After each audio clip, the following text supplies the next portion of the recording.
Greetings and salutations, this is Carla from JA, and I am here today with my entry in the code red for gender justice, Dear Caribbean EMAS. Now, when them say EMAS, what I mean is like, you know, when the people say, yeah, girl, I playing mass. Yeah, mass, like festival, them have an online blogging carnival for the month of January, and the theme is to the Caribbean with love. So they're asking people to write a blog post, tell them, you know, what is it that you love about the Caribbean, what the Caribbean represent to you. Now, as I don't know, them can't take me out like CARICOM, them can't get me out. Some of them come in like Federation, them getting out, but CARICOM is here to stay. Actually, CARICOM might not be here to stay, so we don't know. However, this is my entry. Now, two things you should know. There is a cat in this room, and she might start making noise. The cat is almost deaf, so it don't make sense me try run her because she cannot hear. So me and you gonna have to just deal with this cat. The second thing is, being as I'm a Caribbean person, there is a fan on in the background. So if you hear it, it's not a hurricane blowing, it's my fan. So how I'm going to do this is I am going to read this poem I wrote called Oh Land, and I wrote it in 2011 just as I was getting ready to leave Jamaica to go to school in Canada. And when you are leaving your country to go and live in foreign, a strange thing happens where even the things where you never used to like about the country, all of a sudden you start like them, like you start miss them. Like me reach a Canada, them never really have too much patrol, me confused. Me start vex over the fact that them just a drive so nothing now bump me. I say, oh, the road just boring, so the road just smooth. Like me I walk down the road and me say, me just a walk and a text and nobody not try to eat my phone. Me I say, what type of people not try to eat phone? Me going on the bus driver said to one woman, you can't come in here with the empty cup. She go out of the bus, go dash with the coffee. Me I say, which Jamaican smarty this I go dash with coffee where she just buy. So me say, what a ruly people, what a horrible people, them have so much rules and them abide by them, you know. So your country starts to take on a different meaning to you when you are on the verge of leaving. So I wrote this poem when I was right in the middle of that moment. So it's called Oh Land. And in the end, everything takes on the butterscotch texture of twilight. Every moment a memory, every word an ode to the ones that went before you. And you fight to make every second mean something. And you long for the days when you had years before you instead of weeks. Here, in the end, your country becomes a gap-toothed infant with a golden smile. The people within it unicorns, unbelievable in their perfection. And you think of all the time you squandered not being out in the city streets and country dances and wrapped in the arms of the one you love or high off the words they said to you. In the end, it is all love. Even as you cover your face with your palms and feel the stinging feeling like oncoming rain high up in your nose, as your eyes grow spikes and the prickles push through, even as you shake your head from side to side that you should be so fortunate, cursed, fortunate as to find a way out. Even as you think of all the things that choked you, you swallow them willingly. Savor the flavor, for you are leaving. No. Oh land, oh loves, oh all that I have known, I promise I will not forsake you. Though time may take me away, I swear it, I am true. To all that I have loved here, the lessons I have learned and taught, I promise I am more than my lessons. And in the end I realize that my time will always be too short with you. There is never enough time with the things you love.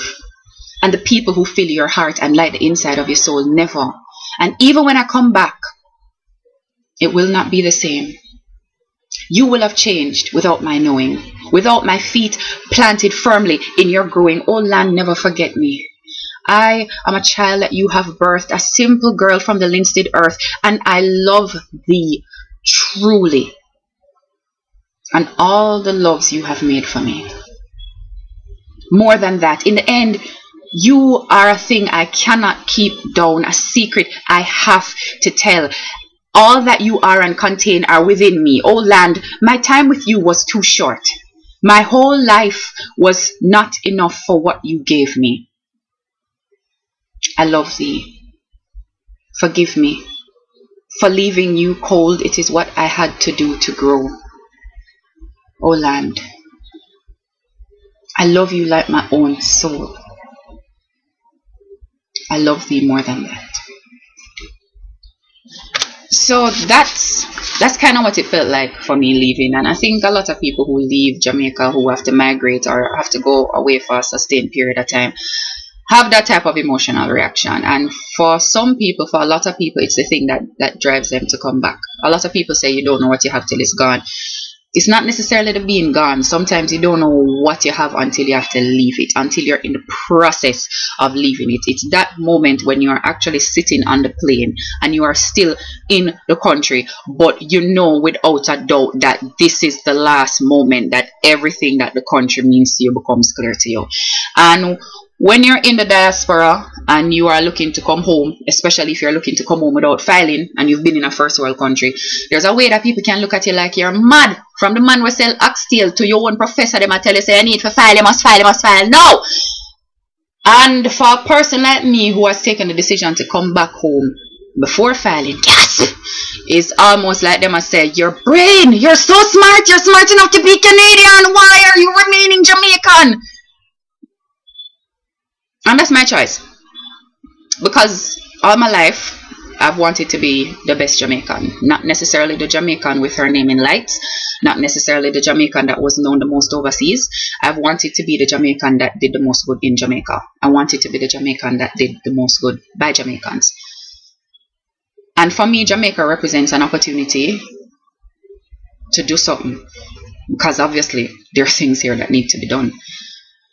So there are times when you can go to places because of the opportunities that it will offer you to be great, because the things are there, all of the fittings are there for you to be great. And there are times when you will choose to stay in a place because it will require a different type of greatness from you to make it there, because some of the things are not there. And it's because Jamaica offers that particular challenge to me that I choose to remain here. All of the things I love are Jamaican. My family is Jamaican. Most of my friends are Jamaican. The foods I like are Jamaican. My memories are Jamaican. My language is Jamaican. My way of looking at the world is Jamaican. I am Jamaican. And it is because I love all of those things that I'm still here when people ask me why I don't leave. So, yeah. In the future, who knows? I might stay in Jamaica for 2 years and it'd be absolutely too hard. I'm gonna go to Canada. Who knows? We could have meet somebody from foreign who want to marry me off and say, "Really, just come marry," all of those things. I don't know. But for this moment, which is the only moment that I can talk to you from, Jamaica is my land. It is my dear Caribbean is here. And for now, I plan to love it with my feet planted here. So I am Carla Moore. Those are my 2 cents. And I think it is very important for you to know that as I'm standing here before you right now, I am not wearing pants. So big up to vlogging, one of the few remaining legal professions. I guess it's a profession. One of the few remaining legal professions with a pants optional policy. Everybody remember to check out redhhhhgender.wordpress.com. or look at the hashtag Dear Caribbean to see the rest of the things that are going on in this Caribbean flag carnival. Big up yourself, big up one another. No pants, Caribbean love. Bye.